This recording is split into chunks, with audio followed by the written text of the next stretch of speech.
Hi everyone. In this video, I'm going to go over some of the basics of video editing in Adobe Rush. We are going to cover how you add graphics to your videos, as well as how to trim some of your video clips, both for size and if you wanted to split them in two, so you can add transitions, or if you just wanted to cut out a segment of what you talked about because you don't need to end the video anymore. So let's go ahead and get started.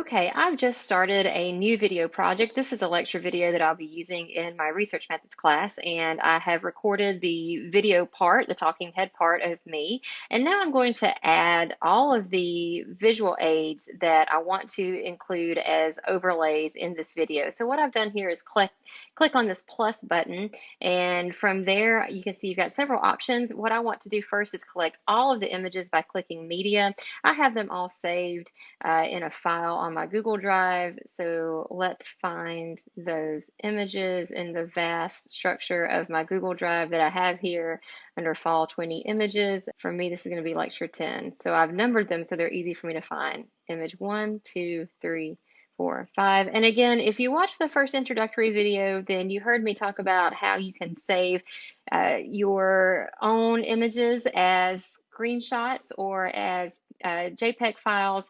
If you want to include any visual aids as overlays, they will need to be saved as some sort of image file.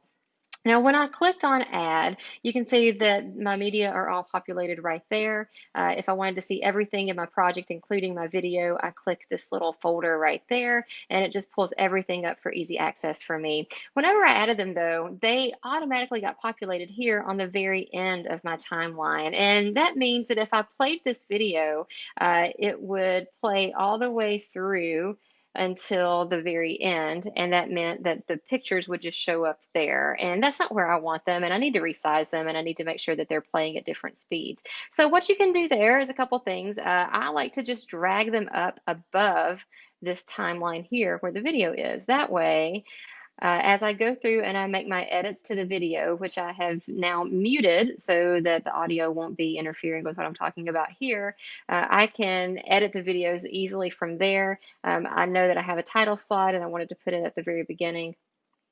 So we can just drag all of these over here, and you can see if you click on it to highlight it, they are the images that I wanted to use, even though I'm going to need to edit these. I'm going to need to make sure that I shrink them down and that they play as long as I need them to. So this is my intro slide. I always like to create a custom image for my slides. So if I put it there at the very beginning, then you can see that it would play at the very beginning. So that's really too big. It's not the size that I need it. So let me show you how you can shrink down an image if it is too big for your screen. Make sure that it's highlighted. As you can see, my image is highlighted here in orange. And then I scroll over to the right side of the screen where I go to my crop and rotate button. This allows me to adjust the size of any image that is there. I'm going to just shrink it down by dragging the width and height. From there, I could choose to crop that if I wanted to take away some from the top, or I could crop from the left if I wanted to do something like that. But I like having it as a full screen. And also, if I wanted to make it longer, I could click on the little clock dial here and adjust the speed. You can click on the clip duration, and if I didn't want it for 2 seconds, I could make it for 5 seconds. And so from there, if we click play, you will see that the clip plays for 5 seconds, and it's going to be playing over the video that I have there as an introduction. Let's talk about how you could insert title slides. So maybe you didn't create a custom graphic to go at the very beginning of your lecture. Maybe instead you want to include just a title slide. Well, Rush gives you a lot of good options here. Go to the right side of the menu and click on this T for titles, and it pulls up a number of different title slide options. I have used these not just as titles for the beginning of my videos, but also to go in as added emphasis or to make additional points that maybe I forgot to say. So you've got all kinds of different options for text here. So you can do some really professional looking things. Let's just say I wanted to include a basic title, the 2-line title. So what you can do is click it and drag it, and you can put it a number of different places. If I put it there in front of, on the same line as the video, then it will play before the video starts. So let's just give my title here, Concert for 35, video 10. Of course, I'd give it a more descriptive title if this was for real. But from here, what we can do is if we click play, you will see that starts the title, and then from there it goes right into the video itself.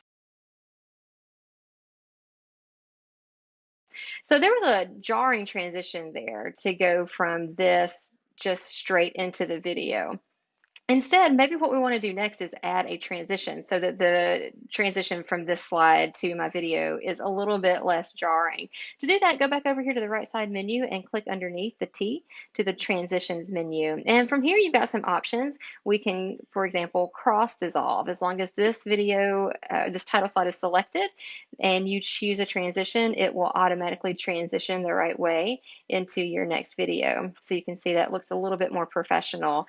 We've also got dip to black or dip to white options. You can do this as well with the video, or sorry, with the images that are on top. So for example, let's say that I wanted to create a smooth transition for this particular image clip. First, to refresh, we need to resize this image. I want it to go over what I'm talking about right here, where I'm explaining what a textual analysis is.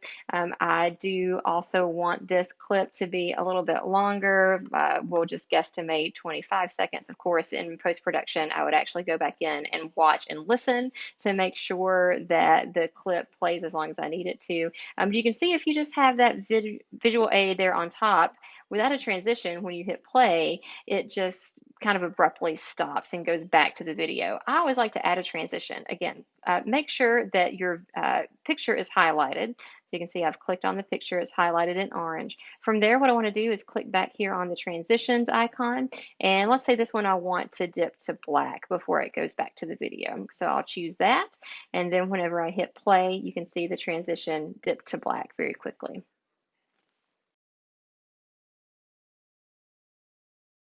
Okay, let's talk about how to cut parts out of the main video, and let's also talk about how to resize your video. Now you can see here I've recorded this video from my living room, which is not ideal, but there's a pandemic and we work with what we can.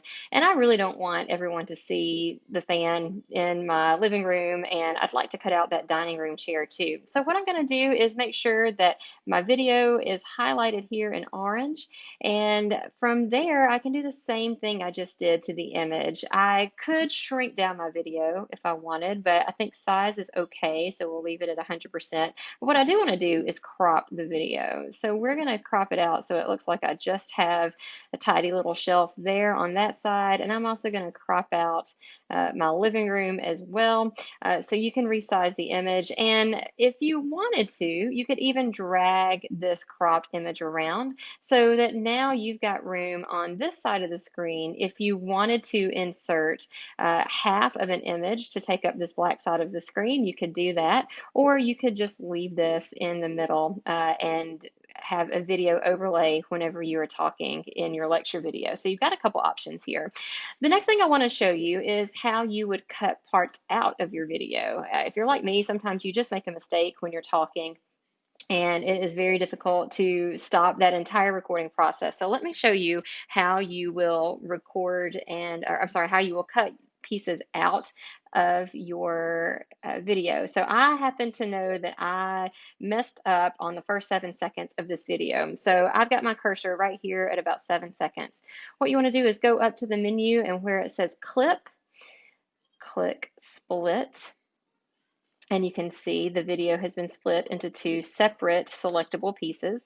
And I don't want those first 7 seconds, so I'm going to highlight it by clicking on it, and you can see it's highlighted in orange. And then from there, you go to clip and you click on delete, and that entire section is just gone. So the total length of my video has now shortened, and you can do that at any point in this video. Just make sure that this line right here is at the exact spot you would like to clip, and then from there you can clip another section and delete a part out of the middle, or you can just delete everything before that or after that, whatever you would like.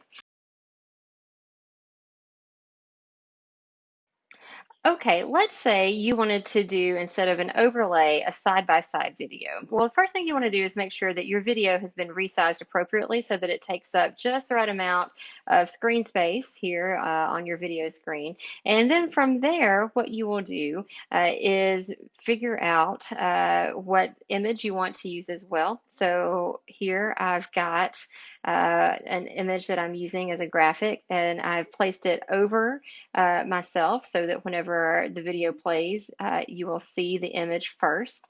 But let's say that instead I wanted you to be able to see my face while I showed the image up on the screen. Well, what you do is click on the image that you want to resize, click on your resize tool here, and from there, I'm actually going to crop out the picture part of this picture, and then I'm going to click and drag this text box that I have here. So you get this side-by-side view. So for some classes, this would actually work really well. You can also add in transitions, just like we did with our transition slide, to make the transition from one image to the next not so jarring. So for example, let's say I wanted to go from one picture right to the next. I drag the next picture, the next image that I have coming up in the sequence, to attach to that first image. Let's do a quick resize here. And as beautiful as these umbrellas are, they're taking up a lot of space. So what I'll do is just crop away the visual aid part. I will also add in another transition of dip to white. So you can see what effect that will have on these two graphics. We go from this what is text to what does textual analysis mean. And that was really quick. So I will show you again, if we make this clip a little bit longer, then you will be able to fully see what those transitions look like. Again, we've got transitions here in both places, and they tend to transition a little bit better. It's looking a little jarry here on the video. I think I'm getting some feedback, but in short, it will provide transitions in a seamless way for you to go from one image all the way to the next. Now let's talk about what to do to get your video published and shared. So once you've finished all the editing you want to do, go up here to the top menu and click on Share. And from there, you have some options. You can actually publish your videos straight to one of these social media platforms if you'd like. Behance is Adobe's creative platform to brainstorm and generate ideas, kind of like an Adobe Pinterest. Local would mean it's going to save it to some specified location on your hard drive or external storage as you would like. You can also give it a file name. I'm going to call this COM3435. We'll call it week 8, lecture 1. But instead, if I was going to save it to my hard drive, that's the file name I would give it. But I always opt not to save a copy to the storage space. Sometimes I do, sometimes I just don't. This project is actually going to be shared elsewhere, so I don't necessarily need to save the entire video. What I like to do is publish directly to YouTube. But if you wanted to store your video on media space, the way you would do that is save it locally. You can actually choose to do both. And instead of publishing straight to YouTube, save it locally and then upload this video as an MP4 to MediaSpace, and then it embeds pretty nicely into D2L. Personally, I've also been known just to publish straight to YouTube. You can sign yourself in, add it to any particular playlist you have, call it whatever you would like. I'm going to call this Intro to Textual Analysis, and then you can also provide a description of it. And from here, you can also set if you want your video as public, unlisted, or private. I always choose my lecture videos to be set as unlisted because I don't necessarily want them publicly searchable, but I do want my students to have access to them. From there, you can also choose whatever thumbnail you want. So you can preview the video right here in the screen if you want to do just one more quick check. And I'm going to set this current frame as the thumbnail so that whenever students do pull it up on YouTube, they will see this as the thumbnail preview.